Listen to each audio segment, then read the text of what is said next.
Well, everybody, we got Joe Bell with me here today. Joe, I really appreciate your time. And if you aren't familiar with Joe, make sure that you head over to he can be found on LinkedIn, of course. It seems like that's becoming more and more popular place for investors and realtors. Head over to LinkedIn, Facebook. But other than that, legacybeyondlistings.com is the primary address for his website I understand that there's probably quite a bit of content there for people to consume as well. But I really appreciate you joining us today. And he's braved a blizzard up there in Alaska to join us today. So I appreciate that. Absolutely. Thank you for having me.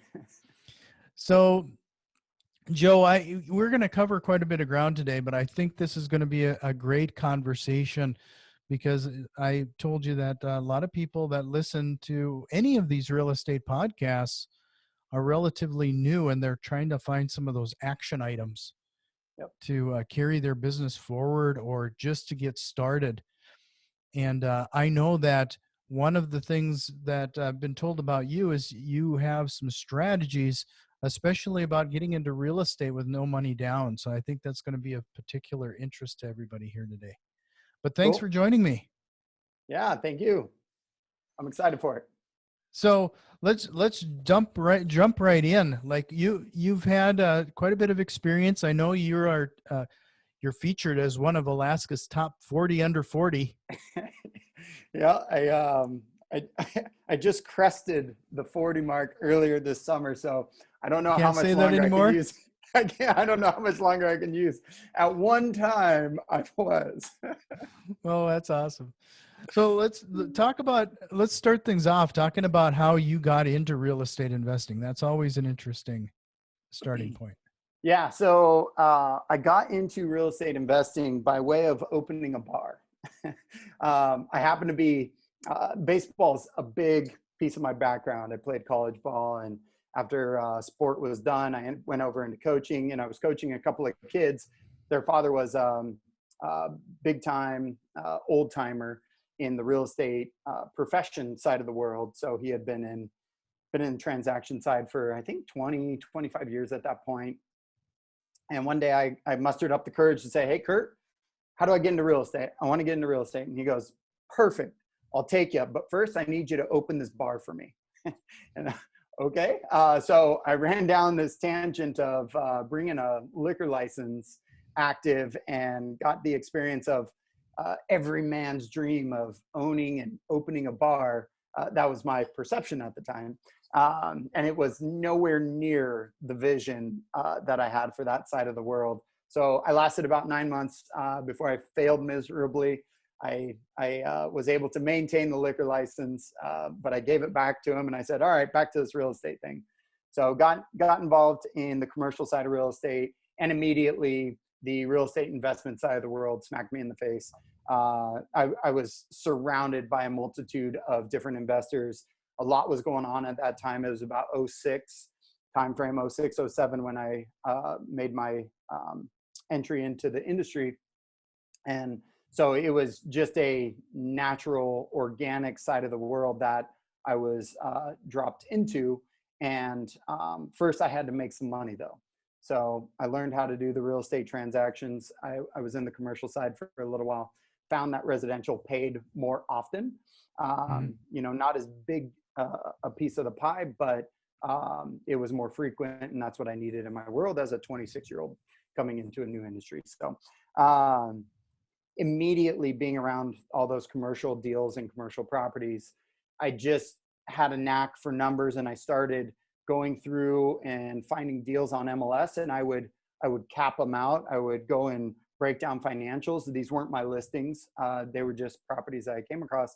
And that gave me a real quick education into the investment side of the world. Numbers is the language of business. And I found that part of it to be very easy, or approachable is probably the better word, not easy. But it allowed me to have the conversation and develop the verbiage very early into my real estate career. And so I naturally fell into the investment conversations. I'm a guy that thrives off of opportunity and potentials versus being more limited by ceilings that are foreseeable. And so I just naturally found my little niche over in the investment side of the world. But it wasn't until a couple years later that I actually purchased a single family home. We fixed it up, yada yada, and that was the quick but long story of how I ended up on the investment side of the world. Sure. So your real estate investing today, what does that look like? You buy and hold, or you fix and flipping, or wholesaling? What are you doing? Yeah, it's a multitude. It's really what opportunity presents itself. I've done everything except for development. So naturally, I'm in the middle of a development now, so I can get that side of the world under my belt. We have a fund that we created with our brokerage.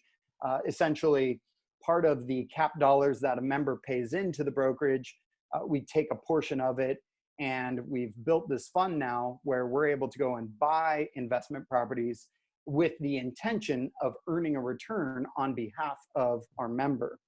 And so those naturally just turn into a lot of fix and flip deals. That way we can, try and boost up the annual return on that fund specifically. And so the majority of deals that we run into are fix and flips. But myself, I've let's see, we've picked up a couple of deals that we now hold. And as mentioned, we have a development deal. I'm in conversation on a small boutique hotel that we'd like to pursue and acquire as well. So it kind of depends on the deal. Sure. So now that you've had all of this experience, and like looking back on it, what are some of those tips and tricks? Like we really teased about this concept of getting into real estate with no money down. Yeah, That's that golden carrot that everybody seems to be chasing. yeah, for sure. I don't know that you can expect to just jump into real estate investing with no ethos of money. I think that's a little unrealistic. So if you don't have the money, then you have to find a way to attract the money. And the easiest way that I've run into more when working with individuals that don't have the track record that I myself have is just really focusing on being a resource, right? Like you have a podcast, you're creating a resource for people to come to get knowledge, to create a network. And really that's the lowest barrier of entry for a lot of folks is saying, okay, let's go find, 5 really good podcasts. Let's go find 5 really good blogs. Let's go find, 5 Facebook pages that have really good information, and then start creating this sharing environment where you're now naturally becoming the resource for really good content, really good information. But in doing so, you're also promoting other people's efforts and energy and content and helping them out in exchange. So it's really a win-win there. And by doing so, what you create is the ability to say, hey, network of everybody, I just came across this really great 3-bedroom investment opportunity. Who out there in this world is interested in the potential of investing? And then you just get to see what hands raise, right? And that Mhm. that was a really big eye opener for me, because I had built this this natural attraction quotient by posting stuff and doing a couple of deals and putting some of that content on Facebook. When I actually ended up asking the question, who's interested, I put on this little tiny get together, no more than 10 people. And I just said, hey, who's interested in learning more about what we do and potentially getting involved in investment? And it was like, bam, that little get together filled up. And I believe we walked out of there with, I think it was close to $750,000 in potential that we could partner with as we move forward with our investment strategy. So that was really neat. And again, it was an aha to go, oh, I just didn't realize that that specific opportunity was out there until I asked the question. Sure. Yeah, well, that's a perfect example of where, you hear some people say that if you find the right opportunity, the money will come. Yep. You know, there's a big, you know, there's a big effort, and I would make the argument that it's always good to build that buyer's list. But one great way to build that buyer's list is starting off with a great opportunity for people and let them raise their hands. Yeah, yeah. You've got to. There was an analogy that we used to use. So along my real estate path, I ran a $1 billion brokerage, which is super fun to say, super sexy to say. I'm not that cool. I just happen to hang out with a bunch of really cool people that were high producers, right? But in that process, I ended up jumping more into a corporate role of finding and acquiring talent. And so it was always, how do you fill the drawer, right? So as you're going through conversations looking for talented individuals to fill a certain role, you end up grabbing those that you don't hire and you fill the drawer, right? So you can always go back to it. It's that same concept in building this network. It's just getting an understanding of who's interested and how much in resource that they potentially have to play with. Right now, the majority of folks in that network are probably going to be very similar. If you're a newbie going, oh yeah, real estate investing sounds super sexy, I'd love to do it, don't know what to do, right? And so you've got to filter through some of those, but you can help those individuals because sometimes they're unwilling to actually take the necessary steps to get involved. And so, by, again, focusing on helping others, you can attract more and more resources. Yeah, no, and what I'm going to point out again, we started this conversation off before we hit that record button, is that it's interesting to keep running into guest after guest who's referring to lessons learned in a book called The Go-Giver. And Yeah. if people haven't read that book, I can't recommend it enough. In fact, it's one of the few that I've read twice. It's Mhm. there's some great lessons to be had, and what Joe is talking about here is exactly that. The more you give, the more you receive, and it's a old adage, but it's really, really true. Yeah. No, it absolutely is, right? If you can get over the hump of, being solely focused on how this is going to help me, and you can get into more of the abundance mindset, even if you don't have abundance, right? But the more that you can trend in that direction, the more doors that are going to open, the more opportunities that are going to show up, and the resources will find you, right? Because when you're Mhm. putting that much good out into the universe, it can't help but find its way back. And that's just my personal philosophy. It might be a little airy fairy for people, but it's worked really, really well. Yeah. So, one of the things that I always like to chat about a little bit too is that a lot of people kind of stop at trying this until they get that first deal. Like it gets too hard. This what you're Yeah. talking about is it's not an easy process. So let's talk a little bit about what that amount of work that needs to be put into this. Getting that first deal, sticking to your numbers, and then it seems like once that first deal happens, then the light goes on, and people realize that, hey, this is actually possible.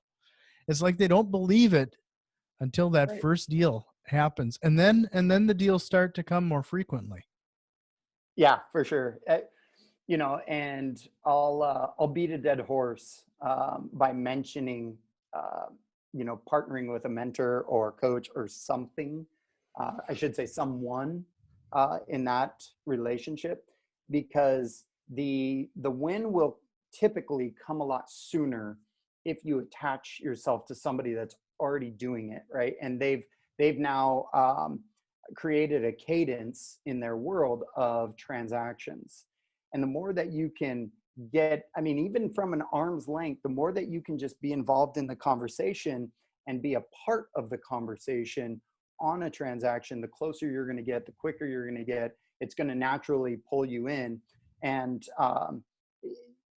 once you're just naturally, and organically a part of those different transactions, or just the first transaction, like you said, it has a tendency to suck you in unless you make a big rookie mistake and it scares the hell out of you, right? Right. There's always that option, but more the reason to find somebody that has somewhat of a track record and see if you can grab onto their coattails to help you get in. Right. So before we go any further, I wanted to remind everybody to find you. So definitely look for Joe Bell on like every social network you can imagine. But legacybeyondlistings.com is a great place. And I understand that you also have a book available, Assets, Acquisitions, and Abundance. And I know that's on Amazon, so it's easy to find. Yeah. And Legacy Beyond Listings, that was my real estate transactional side coming, kind of reaching out to a lot of the real estate professionals out there. Because again, if I go back to when I was running this big, brokerage, I was having conversations with licensees that had been in the business for 15, 20 years. And my question was always about, okay, what does retirement look like? As a CEO, there was my, right, like that was my duty, was to see how they're setting themselves up. And I kept running into this response of, I don't have anything set up for retirement. Unless they had a partner that had a 401k, a pension, or whatever. But there were way too many individuals that have been in the game for so long that weren't taking advantage of real estate, weren't taking advantage of the transactions and the deals right in front of them, right? It was always, oh, Joe, I haven't really done very good with retirement. I'll go ahead and start putting some money aside on the next deal. Well, that's BS, right? You haven't done it up to this point. You're not going to do it moving forward. So we came up with Legacy Beyond Listings more as a premise of going, all right, how can we find ourselves seated in some of those transactions? We're watching millions of dollars exchange hands day in and day out. How do we start carving out a little bit more than just your natural commission that is there? And so that was the premise there. On that website, there's a way to contact me. There's also a case study that we posted on there. It's a very easy way to get a hold of me, but it is just a scenario where, okay, so when I first got into real estate, there was this old crony. Actually, he's still around to this day. But he took me aside and he goes, Joe, you get into real estate to buy real estate. And like, it didn't really hit me at that time when I heard it, right? It was several years later where I was like, oh, geez, Bob was totally right. He hit the nail on the head. You get into real estate to buy real estate. And if we're not buying real estate, or we're not controlling real estate or participating in real estate, right? Even just a percentage more than your 3%, maybe you get 7%, 10%, whatever it is. If you're not participating, you're missing out on the golden opportunity that having a real estate license is. So. No, that you bring up the legacy thing, and that's always something that I like to explore, because what you're talking about is people having to visit their why. Why are they doing this? And if people aren't taking the time to set aside what they need to for retirement, or they're not taking that action, they probably haven't spent that time to evaluate why they're trying to do this. What's that driving purpose? And if that's still not enough, that purpose isn't sadly strong enough to drive you forward, is it? Right. Well, in my opinion, everybody's looking to be of value, whatever that means to the individual. And for whatever reason, there are many of us, especially in this industry, who haven't placed enough value on ourselves as individuals to go and create something for ourselves. So I'd invite folks to take a step beyond yourself, take a step beyond your family, because that's a real easy response. Oh, well, I do it for my kids. I do it right. But really start looking at where the impact is beyond just your nucleus. Because whatever you do good for yourself will naturally overflow into your family, and then hopefully naturally start overflowing into your friends, right, in that group, or even more so into your community, into your state, right? And so you start building these levels of impact, and where you have the ability, and it's sometimes hard for folks to look outside because they've been so focused on just themselves, but really start to look and go, okay, if I was to, all right, somebody's going to hold a gun to my head and go, all right, figure out a way to impact your community, you alone, and what your knowledge base is and the value that you have.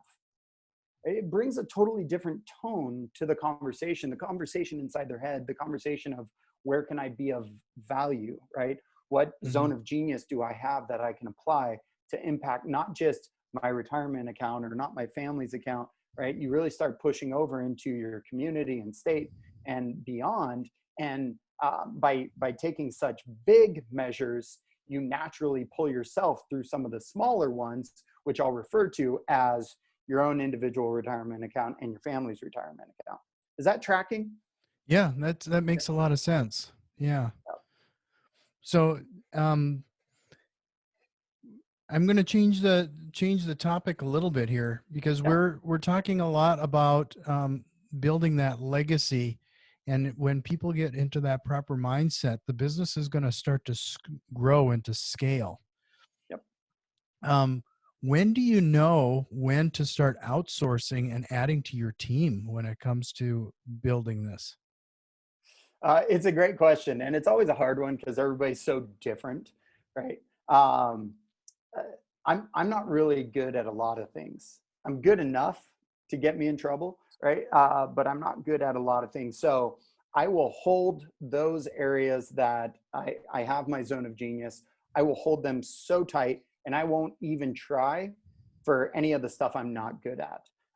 So when you get to that point where you're like, all right, I'm doing everything I can do, but I'm focusing on my strengths, right? At that point, you can start looking for leverage. But I would say even before then, the minute you start thinking about doing any sort of real estate investing, you should already be considering who in your network or what relationships you can leverage to get into relationship with the right who.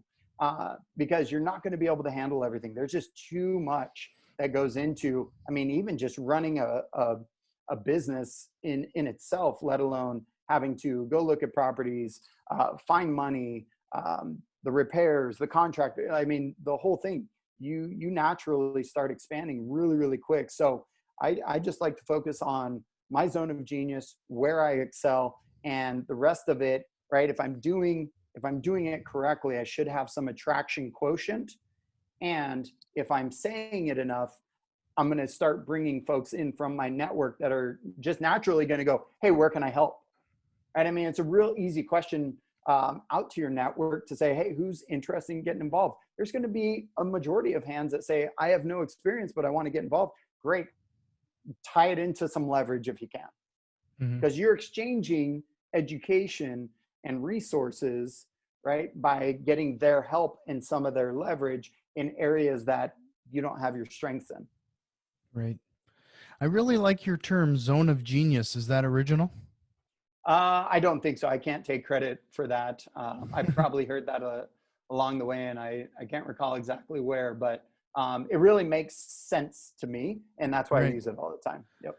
Yeah, no, I find that just interesting because you're absolutely right. You know, you have to start to value your time and efforts, and you could either struggle and fight through something that isn't in your wheelhouse, has something you don't have any interest in, or spend that time wisely finding the next deal, talking to potential sellers, a variety of things that you are, and Right. having that expertise.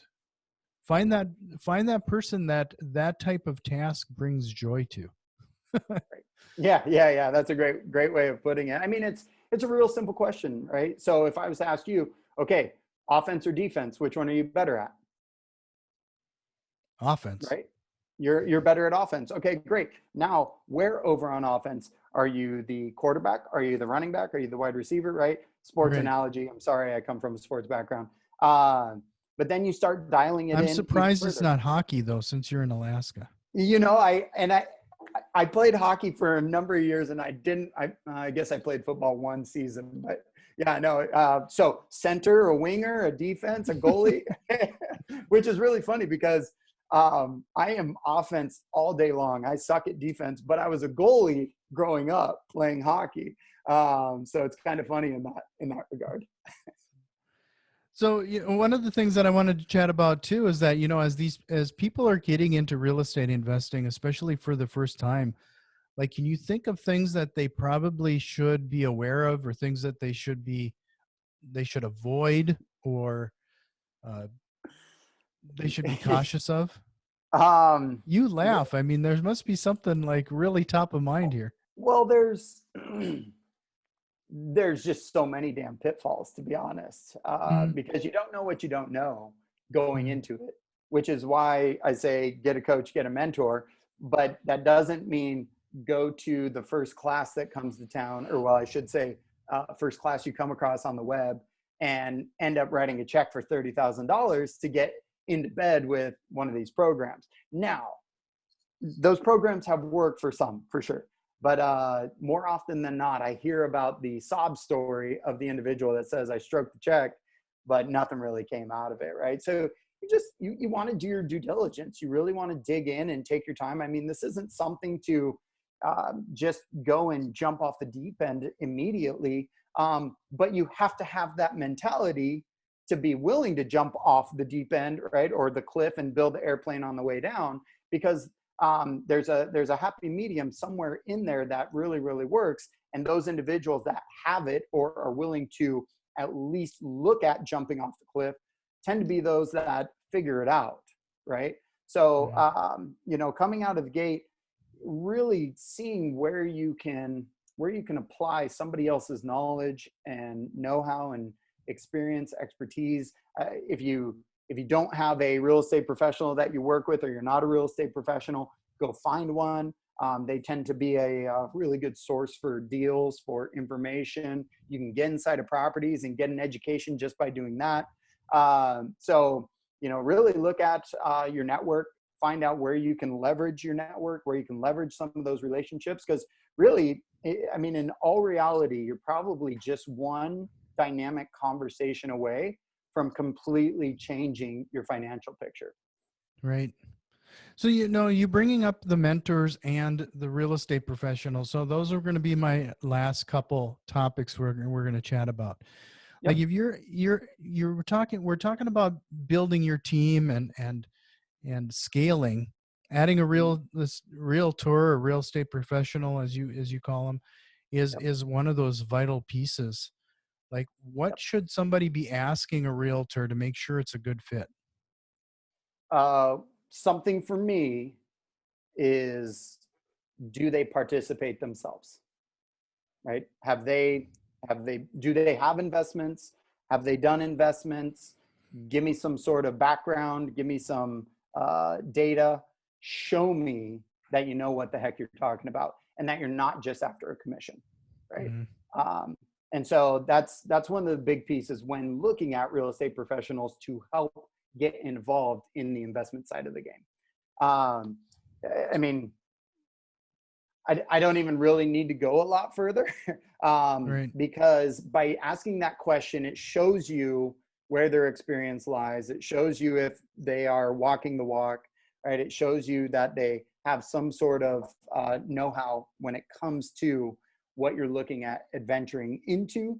So that's probably the best question that I can leave you with, to be honest. Sure. Well, and then I'm going to ask you the same thing about picking a mentor. I mean, that's Yeah. something that's going to be pretty vital, especially when you're getting into real estate investing. If people haven't considered looking into getting a mentor, it is one of those defining things that can really help you out. Yep. How would they? Where do they go about finding a mentor, and what type of questions should they ask? First thing is, don't mention you're looking for a mentor. Don't mention you're looking for a coach. Okay. The simplest question, and this applies across the board, regardless of the industry that you're talking about. It always comes down to reaching out to your network and saying, hey, who is the best real estate person you know of, right? Or who has the most real estate experience that you know of, right? Again, we're leveraging relationships. You're finding that conversation, and you just have to continue asking the question. So somebody points out, hey, you need to go talk to John. Great. I'm going to go talk to John, and I'm going to say, John, I'm really interested in real estate. What do I need to keep in mind as I move forward in the investment side of the industry? Great. You're going to get that information at the end of the conversation. You go, John, this was amazing. How can I help you? And then the very next question is, who else should I be talking to? Who is the smartest, wickedest real estate person that you can think of? Who's the first name that comes to mind? Great, right? And all you're doing is you're top scaling. Mhm. And so then you go talk to that person. You go, if you were me, who would you want to talk to? Whoop, right? And that's all you do. And then you're gonna find that when you have enough conversations, you're naturally going to gravitate to somebody. It could be the first conversation, it could be the last conversation, it could be somewhere in between. You'll feel it, right? You'll know, because now when you're having the conversations, you're getting the experience, you're going through some of the meat and potatoes of the industry, and it just starts to feel more comfortable. And you know when somebody's legit and when somebody's just blowing smoke. Mhm. Well, we covered a lot of ground today, and I always end with one final question. Was there a question you wished I would have asked? Um, there could be a question about dodgeball. There could be, um, again, your basis better than I do. And I love the question, by the way. I don't want to try and, get around it by any means. But if there was one, um, I would probably say, if so, a question that I like to ask is, if I had 30 days to go and make $100,000, how would I do it? Right Mhm. now, for me, asking that question, that would probably have to be $1 million to really provide some levity to the question itself. But if you absolutely, like, your world depended on it, how could you go and make X, whatever that big number is to you, a million, 10 million, whatever. Um, and it's not so much about the answer, right? Because there's activities within that answer that you can go and utilize. But it's more about the expansion of our financial thermostat, our financial IQ, whatever you want to call it. Because it's like a rubber band, right? And you want to just continue stretching it as much as you can, because it won't ever go back to its formal shape. So in asking a question that takes you out of comfort, to go, all right, Joe, in 30 days, what would you do to go find $1 million? Right there totally takes me out of my comfort zone to go, ooh, crap, haven't thought about that one. But in doing so, I'm going to exercise a different muscle, and I'm going to exercise and open doors in my brain that are typically not ones that I'm looking at. Does that make sense? That makes perfect sense. In fact, that's an awesome way to. I'm glad I asked that question now. Good. No, I'm just giving you a hard time. That's awesome, because I mean, time and time again, it's a reoccurring thing.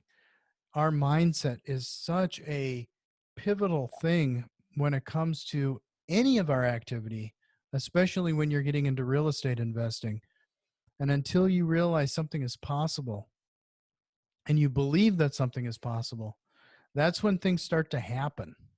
Right. We started this conversation with the concept of getting that first deal, and once you get that first deal, the rest of them seem to come more frequently and more naturally. That's that turning point. That's when you believe it's possible. And I'm trying to get people to that situation where they have that belief as early as and as quickly as possible, because that first deal is going to happen more quickly for them. Right. Yeah. No, I for sure. really It's like this stretch the financial thermostat yeah. idea, because I just talked to somebody the other day who is a mindset expert, and Oh, she was talking about the concept of how we have a tendency of mentally staying in a financial state like most of our lives. And that's that financial thermostat. And a great example is when people have a windfall in some way. Yep. And next thing you know, they've decided the roof needs to be replaced, the car needs to be replaced, this needs Mhm. to be repaired, and you'll easily wipe it out because you've stretched beyond your financial thermostat, and you will in any way possible sabotage that to get you back to equilibrium. That's right. Yep. So no, Yeah. that's great. So I'm going to start things off. That's my first of my summary. We kind of do a quick summary at the end of some takeaways for people. Yeah. So check that and pressure your financial thermostat. I really like your strategies around discovering and finding that mentor. I can't emphasize it enough what you just said about don't go in there announcing that you're looking for a mentor. That's the biggest turnoff No. a mentor is anybody's ever going to find. And it's Well, the give mentality that's a great aspect. for sure. Yeah, no, the minute you go, I'm looking for a mentor, you'll have 17 people tripping over the dollars that they see in their eyes going, I'll be your mentor. Like, just don't do it. Yeah, don't do it. And I like that zone of genius, focusing on what you're good at, what your interests in, and building your team around those things that you know enough to be dangerous. And believe me, when you know only enough to be dangerous, it gets dangerous. Yes, it does. So, no, I really appreciate your time today, Joe. And I'm going to, like I said, make sure that all the links are in the show notes. Make sure everybody finds you on social. Otherwise, legacybeyondlistings.com. Yep. Anywhere else that you should direct them to find you? No, not necessarily. I'm sure there's other outlets, but legacybeyondlistings.com.